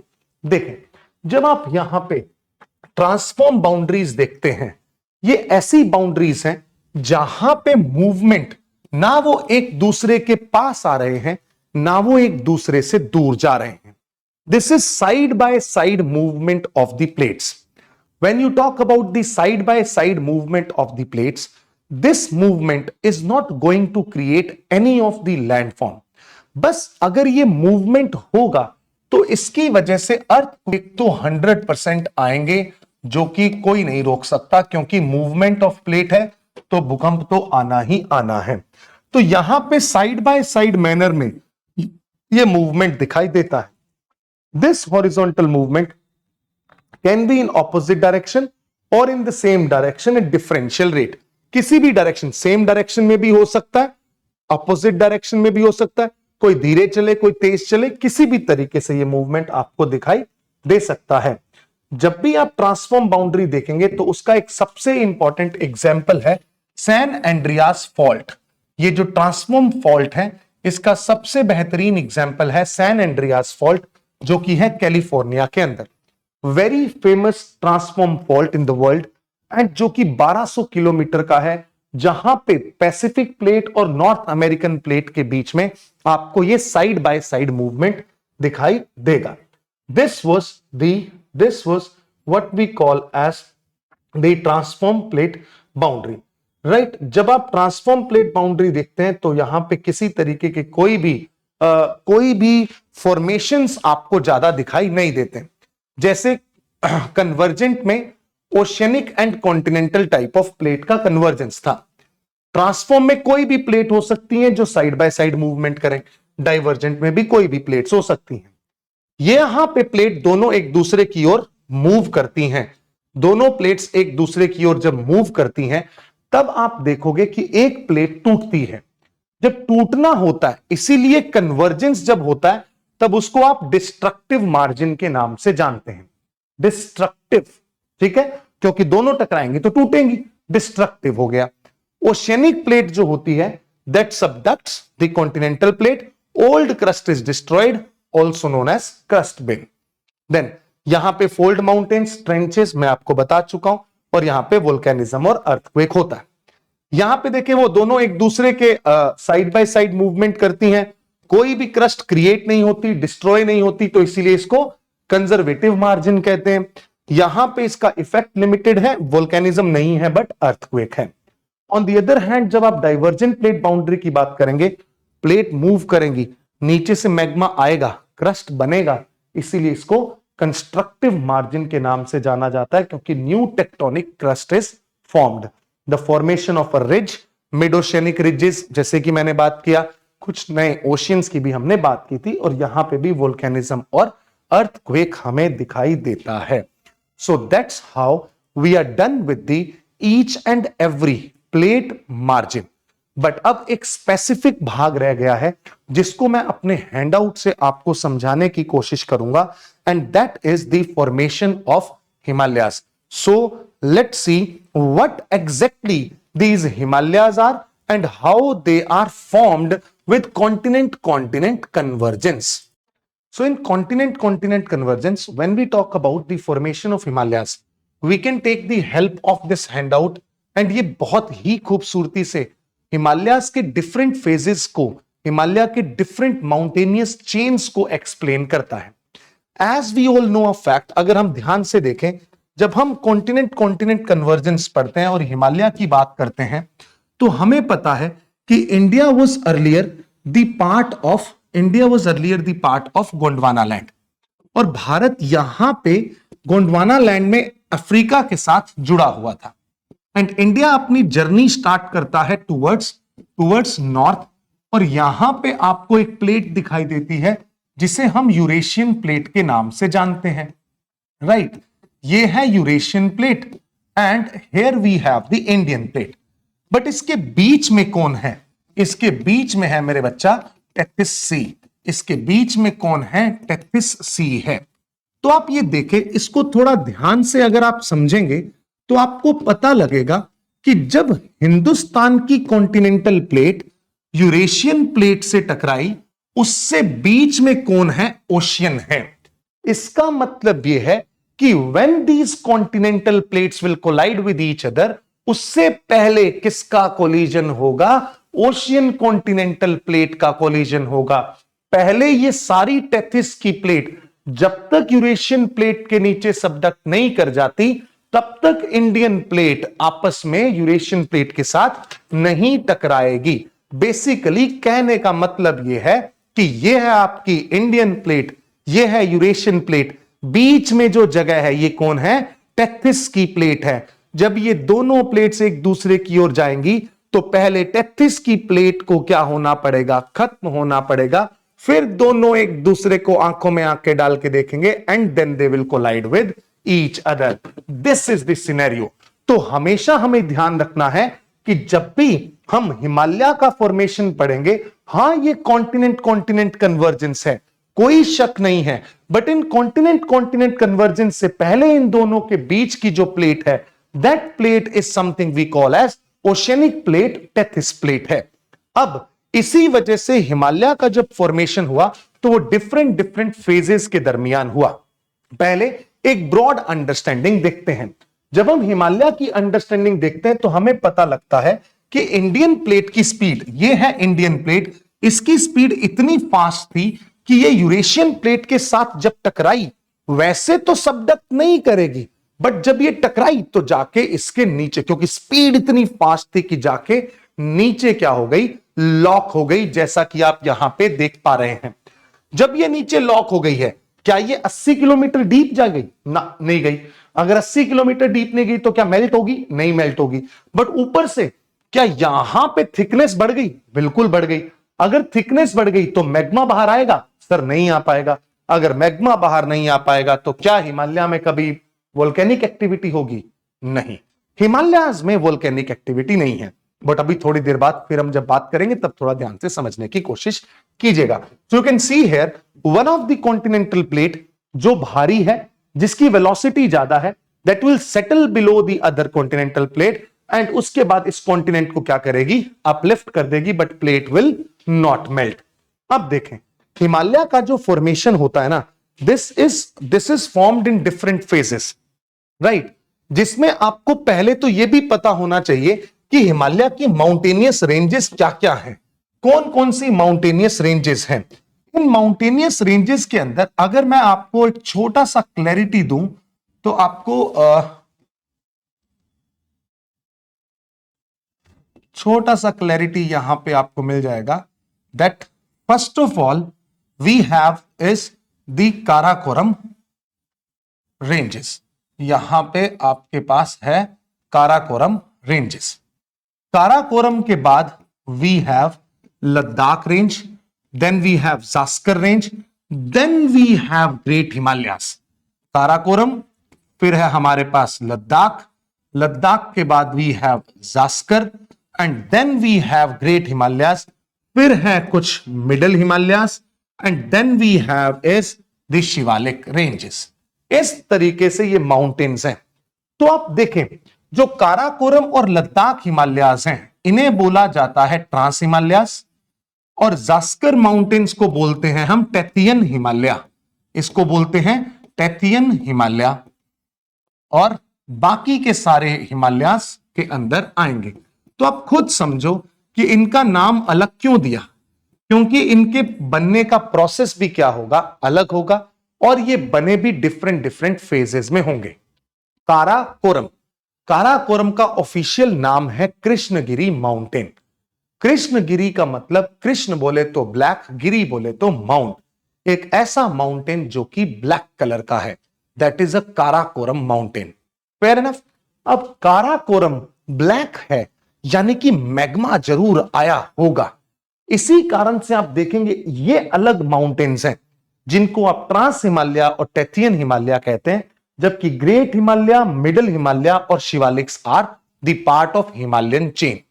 But एक बात ध्यान रखिएगा, जब भी मान लीजिए ये एक यूरेशियन प्लेट है एंड इंडियन प्लेट जो है वो यहां पे आके सेटल हो गई है, यहां पे आके सेटल हो गई है किसके नीचे, इस Indian plate has settled beneath the Eurasian plate. तो यहां पे जो ये गड्ढा बना, पहले तो क्या था, ये पूरा नीचे की ओर जा रही थी, तो हम क्या बोलते थे सर, ट्रेंच बन गया। बट अब ये ट्रेंच नहीं बनेगा। क्यों? क्योंकि सर अब ये ट्रेंच इसलिए नहीं बनेगा क्योंकि सर यहां पे ये सबडक्शन नहीं हुआ है, यहां पे बस एक छोटा सा गड्ढा बनेगा जिसे बोलेंगे हम फोर डीप, और इसी फोर डीप में धीरे धीरे नदियां अपने सेडिमेंट्स डिपॉजिट करेंगी, और यहां पे इसी फोर डीप में आज आपको क्या दिखाई देते हैं, इंडो गैंगेटिक प्लेन्स, जहां पे मैं आज खड़ा होकर आपको पढ़ा रहा हूं दिल्ली, और ये सारे के सारे प्लेन्स जो हैं वो इसी फोर डीप में नदियों के द्वारा लाए गए सेडिमेंट्स के डिपोजिशन के कारण बनते हैं। चलिए अब आ जाए। Around 85 million years ago Indian peninsula broke away with Madagascar and continued moving towards north। जैसा कि मैंने अभी आपको बताया, यहां पे आप देखें कि ये अपनी जर्नी स्टार्ट करेगा टुवर्ड्स नॉर्थ। ठीक है जी। 65 मिलियन ईयर्स अगो क्या हो, 20-20 मिलियन साल की बात है, ध्यान से देखते हैं। यहां पे है एशिया यानी कि यूरेशियन प्लेट, यहां पे इंडियन प्लेट, बीच में है टेथिस सी। आप देखो ये कैसे बढ़ रहे हैं आगे, इंडियन प्लेट आगे बढ़ रही है, टेथिस प्लेट आगे बढ़ रही है, और यूरेशियन प्लेट इस तरीके से आगे इनके तरफ कन्वर्ज कर रही है। तो जब आप अभी इंडियन प्लेट को भूल जाएं, अगर आप इंडियन प्लेट को भूल जाएंगे तो आपको समझ में आएगा पहले किसका कोलिजन होगा। सर पहले कोलिजन होगा यूरेशियन प्लेट जो कि एक कॉन्टिनेंटल प्लेट है, और एक टेथिस प्लेट जो कि कैसी प्लेट है सर, ओशियनिक प्लेट है। याद करो अभी पढ़ाया continent ocean convergence. Continent ocean convergence में माउंटेन्स बनते हैं, जी हां। क्या वोल्केनिक एक्टिविटी होती है, जी हां। तो वोल्केनिक एक्टिविटी भी हुई, और जब ये प्लेट नीचे गई तो यहां से कुछ वोल्केनो बाहर आए जो कि आज आपको द्रास वोल्केनो के रूप में दिखाई देते हैं। आप अगर मैप में देखेंगे तो आप इसकी लोकेशन फाइंड कर सकते हैं। ये क्यों बना, क्योंकि टेथिस की प्लेट सबडक्ट करती जा रही है किसके अंदर, इस एशियन कॉन्टिनेंटल प्लेट के अंदर। बिल्कुल सही बात है, इसका सबडक्शन होता गया। अब कईयों के मन में सवाल आएगा सर ट्रेंचेस भी तो बनेंगे, क्या पता बना हो ट्रेंच, बट प्रॉब्लम यह है ना कि पीछे से इंडिया की प्लेट इतनी डिटरमाइंड है, वो कहती है कि मैं इस पूरी ओशियनिक प्लेट को नीचे डुबा के ही मानूंगी, तो जो ट्रेंच होगा वो खत्म हो गया होगा, वो हम देखेंगे थोड़े समय बाद। तो यहां तक मुझे समझ में आया कि जो काराकोरम है, क्या इसके अंदर मैग्मा एक्टिविटी हुई होगी, जी हां सर मैग्मा की एक्टिविटी हुई होगी। अगर मैग्मा की एक्टिविटी हुई ना मेरे दोस्त, इसका मतलब यह है दोस्तों, इसका नाम है Krishnagiri. Kara means black, Koram means mountain. So Karakoram and Ladakh, ये दोनों माउंटेनियस रेंजेस किस तरीके से बनी है? जब ये 33 की प्लेट कहां जाती जा रही है? सबडक्शन होता जा रहा है एशियन प्लेट से। इसी कारण से बोला जाता है trans Himalayas are older than the Himalayas. वो पहले बने हैं, अभी हिमालय तो बने ही नहीं है। ये बने कब? 65 million years ago. Karakoram and Ladakh, you can see here, this is peninsula, बीच में है टेथिस ओशियन, ये आगे बढ़ रहा है। ये ओशियन सबसे पहले कहां जाएगा? नीचे की ओर सबडक्ट कर जाएगा। चलिए, अब हमने देखा कि ये तो सबडक्शन हो गया, ट्रांस हिमालयास बन गए। अब देखो क्या है कहानी। सबसे पहला, अब मैंने इसको क्या कर दिया, पूरा का पूरा 5 स्टेज में डिवाइड कर दिया। पांचों स्टेजेस समझ में आ गई, हिमालय डन हो गया, कहानी खत्म है। बिल्कुल आसान सा एस्पेक्ट है। पहली 2 स्टेज ही हैं जिसको हम समझने की कोशिश करें। ट्रांस हिमालयन स्टेज, यहां पे एशियन प्लेट थी, इंडियन प्लेट धक्का दे रही है, बीच में 33 की प्लेट है। 33 की प्लेट क्या होगी? सबडक्ट करेगी, सेडिमेंट्स राइज करेंगे। कौन से माउंटेन बनेंगे दोस्तों? फटाफट, काराकोरम एंड लद्दाख, अभी बताया। Trans Himalayas were formed in the process of subduction of basaltic crust of Tethys Sea and have volcanic intrusion in it। बिल्कुल सही बात है सर, वोल्केनिक एक्टिविटी होगी, वोल्केनिक इंट्रूजन्स हमें मिलेंगे ही मिलेंगे। ये कहानी थी 55 मिलियन साल से 35 मिलियन साल तक की। ठीक है सर, 20 मिलियन साल लगे काराकोरम और लद्दाख को बनने में। और ये कैसे बने होंगे? सर सिंपल सी बात है, जब 33 की प्लेट सबडक्ट कर रही है तब यहां पे कुछ माउंटेन्स बनते जा रहे हैं, और ये माउंटेन्स ही कौन से हैं? काराकोरम और लद्दाख हैं। यहां से सर कुछ वोल्केनिक एक्टिविटी होगी, जिससे आप कुछ वोल्केनो देखेंगे जिसको आप द्रास वोल्केनो कहेंगे। और यहां पे अब आने को तैयार कौन खड़ा है? आने को तैयार खड़ा है हमारी इंडियन प्लेट। इंडियन प्लेट आने को तैयार खड़ी है, बस बीच में थोड़ा सा टेथिस रह गया है। अब खुद समझो,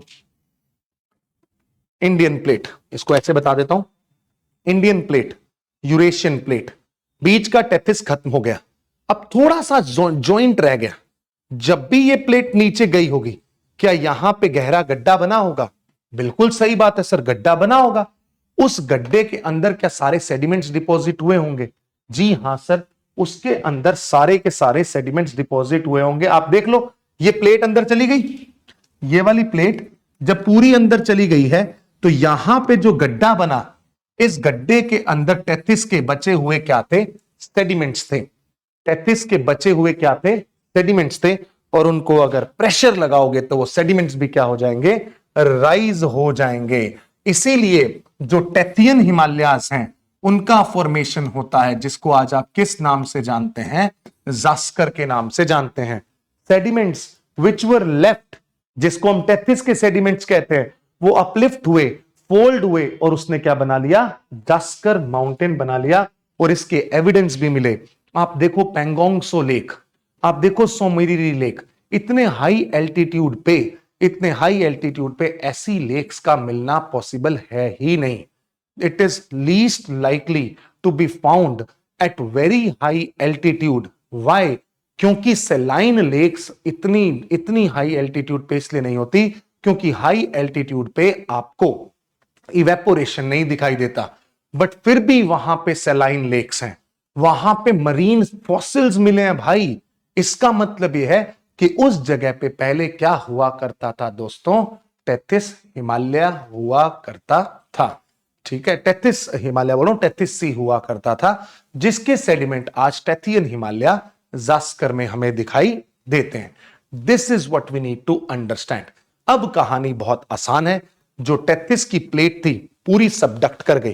पहले जो सबडक्शन हुआ उसके अंदर बना काराकोरम लद्दाख, फाइनल जो सबडक्शन था उससे बने जास्कर। अब ये दोनों प्लेट्स हैं, ये इंडियन प्लेट, ये यूरेशियन प्लेट, ये इंडियन प्लेट, दोनों जब आपस में टकराएंगी तब इनके बीच में, इन दोनों को ज्वाइंट किसने किया? इन दोनों के बीच में टांका किसने लगाया? स्टिच किसने किया? सूचर किसने बनाया? टेथिस ने। इसीलिए यहां पे जो ये जोन होगा, इस जोन को बोला जाएगा जो जास्कर हिमालय के बाद का जोन होगा इसको बोलेंगे सूचर जोन। और यहां से दो नदियां बहती हैं आज, एक इंडस और एक ब्रह्मपुत्रा, जिसको सांगपो कहते हैं, इसीलिए इसको जाना जाएगा ITSZ, Indus Tsangpo suture zone के नाम से। तो आप इसको ऐसे देख सकते हैं कि 33 सीट जा रहा है, सबसे पहले काराकोरम बन गया, लद्दाख बन गया, अब आके स्ट्राइक करेगा कौन? Indian plate. अब देखो great Himalayan upliftment, here you can see trans Himalayas have been formed, Zanskar have been formed। जब जास्कर बना तब उसके फुट हिल पे एक डिप्रेशन था, एक फोर डीप था, एक गड्ढा था। इस गड्ढे के अंदर जब धीरे धीरे धीरे धीरे sediments are getting accumulated and Indian plate is still continuous, will these sediments be uplifted? जी हां सर, ये सेडिमेंट्स भी अपलिफ्ट हो जाएंगे and you can see here the upliftment of these sediments. और ये सेडिमेंट्स जब अपलिफ्ट होंगे तो कौन से माउंटेन्स बनेंगे? सर ग्रेट हिमालयन माउंटेन्स बनेंगे। कब बने? सर 7 मिलियन साल लगे बच्चा, 7 मिलियन ईयर्स का ये टाइम फ्रेम है, मतलब 70 लाख साल, वेरी वेरी लॉन्ग ड्यूरेशन। हमारे लिए तो क्या है, 7 सेकंड की बात है कि सेडिमेंट्स पे फोर्स लगा, हो गए फोल्ड, बन गया हिमालय। बट उस फॉर्मेशन के अंदर आप देखेंगे जब भी कंप्रेशन होता है तब आपको यह पता लगेगा, यहां पे अगर मैं इसको दबाऊंगा तो there will be a thrust that I will be generating. मैं क्या क्रिएट करूंगा? थ्रस्ट क्रिएट करूंगा। इसीलिए यहां पे you will C the MCT, main central thrust का डेवलपमेंट होता है। जो रॉक्स होती हैं वो क्या हो जाती हैं? डिफॉर्म होती हैं। क्यों डिफॉर्मेशन होता है रॉक्स का? बिकॉज दोनों साइड से कंप्रेसिव फोर्स का एप्लीकेशन आपको दिखाई देगा। So this is something we call as the great Himalayan face. अब जब ग्रेट हिमालयाज बन गए तब इसके बाद में जो गड्ढा बचा वहां पे धीरे धीरे क्या हुआ, ग्रेट हिमालय की हाइट बढ़ती गई। जब इनकी हाइट बढ़ने लगी तब उस हाइट के बढ़ने के कारण एक दिन ऐसा हुआ कि ग्रेट हिमालयाज ऐसी जोन को पार कर गए एल्टीट्यूड में जिसके ऊपर बर्फ ही बर्फ होती है, यानी कि ग्लेशियर्स का डेवलपमेंट होने लगा। उन ग्लेशियर्स से नदियां बहने लगी। उन नदियों ने इस हिमालयाज, नए नए बने हुए हिमालयाज जो थे, उनके सेडिमेंट्स को कलेक्ट करना स्टार्ट किया। बहुत सारे सेडिमेंट्स लाके वो इस सेडिमेंट, इस पूरे के पूरे फोर डीप के अंदर डिपॉजिट करती हैं। And when the sediments are being deposited here in this four deep, I'm sure about a fact, the another push, if we will apply, compressive force will be applied, for sure, ये sediments भी क्या हो जाएंगे? Uplift हो जाएंगे। And you can see here, rivers will deposit sediments in the four deep and further push will fold these sediments. क्या इसको thrust मिलेगा? क्या rocks deform होंगी? Yes, this thrust will be termed as main boundary thrust. इसको क्या बोला जाता है? Main boundary thrust. इससे पहले कौन सा थ्रस्ट था? Main central thrust. उससे पहले सूचर लगा हुआ था, स्टिचिंग हुई थी भारत की प्लेट और यूरोपियन प्लेट की, यूरेशियन प्लेट की, that is Indo Tsangpo suture zone. ये भी हमें समझ में आ गया। इसके बाद अगर हम देखें यहां पे अगली फेज, ये देख रहे हो धीरे धीरे धीरे धीरे ये सारे के सारे माउंटेन्स बनते जा रहे हैं। जहां पे सबसे पहले कौन बना? सर काराकोरम, लद्दाख, फिर बने जास्कर, फिर बने ग्रेट हिमालय, फिर बने मिडल हिमालय। और मिडल हिमालय से जो भी रिवर्स ने अपना सेडिमेंट्स डिपॉजिट किया and further push will lead to the formation of Shivalik mountains. इस तरीके से ये सारे माउंटेन्स बने हैं। और अब ये शिवालिक माउंटेन्स के फोर डीप में कौन डिपॉजिट हुए? रिवर्स के डिपोजिशन, जहां पे आज हम इंडो गैंगेटिक प्लेन में हैं। तो क्या कोई ऐसा कह सकता है कि सर अगर 20 मिलियन साल तक के इस प्रोसेस को देखें, जब इंडियन प्लेट का मूवमेंट कॉन्टिन्यूअस है, तो क्या ये जो गैंगेटिक प्लेन्स के सेडिमेंट्स हैं ये भी फोल्ड होके हिमालय की एक और फोर्थ पैरेलल रेंज बना लेंगे? जी हां बच्चों, और हम पाए जाएंगे as a fossil fuel in that fourth parallel range. Fair enough. और ऐसा आपको एविडेंस सहारनपुर के देवबंद में देख भी रहा है, जहां पे जो लैंड है वो कंपैरेटिवली क्या करती जा रही है? राइज करती जा रही है। पहले ऐसा देखा जाता था कि माउंट एवरेस्ट की हाइट थी 8,848 मीटर्स, और जब ये इसको कंप्रेस करेगा तो इनकी हाइट क्या होने लगेगी, इंक्रीज होने लगेगी, जो कि एवरेस्ट की हाइट अब क्या हो चुकी है 8,850 मीटर्स। इसका मतलब यह है दिस इंडिकेट्स दैट हिमालयाज जो हैं वो कॉन्टिन्यूसली आगे बढ़ते जा रहे हैं। क्यों? क्योंकि इंडियन प्लेट बहुत ज्यादा एक्टिव है टेक्टोनिकली। यहां पे भी इंडियन प्लेट की एक्टिव टेक्टोनिक प्लेट्स दिखाई देती हैं, which is leading to the formation of these mountains here, right? So this is a phase by phase formation of Himalayas. But अब लास्ट भाग इसका ये है कि हिमालय का सिग्निफिकेंस क्या है। सिग्निफिकेंस के रूप में देखेंगे तो they have a physical barrier, they are acting as a physical barrier, जिसने हमें आज तक फॉरेन इन्वेजन से बचाया। It has a cultural significance, क्योंकि बहुत सारी हिंदुइज्म की श्राइन्स, बहुत सारी ट्राइब्स यहां पे रहती हैं। चाहे आप केदारनाथ की बात करें, बद्रीनाथ की बात करें, वैष्णो देवी की बात करें, ये सारे श्राइन्स आपको हिमालयास में दिखाई देंगे। Then you will see the formation of flood plains. जैसे जैसे हिमालयास से नदियां बहेंगी तो इन्होंने बहुत सारे एग्रीकल्चरल प्लेन्स, इंडो-गैंगेटिक प्लेन्स का निर्माण किया, जिससे आज यहां पे एग्रीकल्चरल एक्टिविटी कैरी आउट होती है। देन यहां की जो बायोडाइवर्सिटी है दैट इज वेरी हाई। क्यों? क्योंकि इस रीजन के अंदर आपको एल्टीट्यूड चेंज होते होते डिफरेंट तरीके का वेजिटेशन दिखाई देगा, जिसे हम नेचुरल वेजिटेशन में पढ़ेंगे भी कि ट्रॉपिकल वेजिटेशन भी है, टुंड्रा वेजिटेशन भी है, टेम्परेट वेजिटेशन भी है, अल्पाइन वेजिटेशन भी है। अल्पाइन ग्रासलैंड्स, आपने नाम सुना होगा गुलमर्ग, है ना, सोनमर्ग, गुलमर्ग, वो अल्पाइन ग्रासलैंड्स भी यहां पे दिखाई देते हैं। वैली ऑफ लार नेशनल पार्क, जो कि उत्तराखंड का एक नेशनल पार्क है, जहां पे रोडोडेंड्रॉन आपको बहुत अच्छे से दिखाई देगा। देन यहां पे आपको बहुत सारी रिवर्स के सोर्स दिखाई देते हैं, जहां पे वाटर रिसोर्स के रूप में गंगा, यमुना, है ना, उसके साथ साथ बहुत सारी ब्रह्मपुत्र, बहुत सारी नदियां, इंडस, ब्रह्मपुत्रा, जो कि हिमालयन रिवर्स हैं, जो कि 12 महीने अपना पानी लेकर बहती हैं, वो दिखाई देती हैं। और उन्हीं नदियों से हाइड्रो इलेक्ट्रिसिटी भी जनरेट होती है, और उन्हीं नदियों से हम इरिगेशन की सहायता से एग्रीकल्चरल एक्टिविटीज को भी परफॉर्म करते हैं। जैसे कि आप देखेंगे ब्यास और सतलुज, इन नदियों के संगम से आपको दिखाई देगा formation of one canal that is very very important to know, that is Indira Gandhi canal. और उसी कनाल ने पूरे के पूरे राजस्थान को डेजर्ट से ग्रीनरी में कन्वर्ट करने का काम किया। देन यहां पे आप देखेंगे कि ये क्लाइमेटिक बैरियर के रूप में भी काम करता है, जहां पे तिबेटन प्लेटू के कारण, हाई टेम्परेचर होने के कारण, उस रीजन के लो प्रेशर डेवलपमेंट के कारण भारत में मॉनसून जैसी हवाओं की उत्पत्ति होती है और इंडियन मॉनसून का जन्म होता है। That is all about the formation of Himalayas and the plate tectonic theory, जहां पे हमने कन्वर्जेंस और डाइवर्जेंस और ट्रांसफॉर्म प्लेट बाउंड्रीज, तीनों प्लेट बाउंड्रीज को देखा, जिसमें आप इनके सिग्निफिकेंस के रूप में मैंने बहुत सारे सिग्निफिकेंस आपको बता दिए हैं, चाहे वो एग्रीकल्चर है, चाहे वो एनर्जी रिसोर्स है, चाहे वो मिनरल है, चाहे वो टूरिज्म है या अर्थक्वेक है। तो ये जो प्लेट टेक्टोनिक है, ये प्रोफाउंडली अर्थ के सरफेस को इंपैक्ट करती है और अर्थ के डायनेमिक नेचर को समझने में हमें मदद करती है।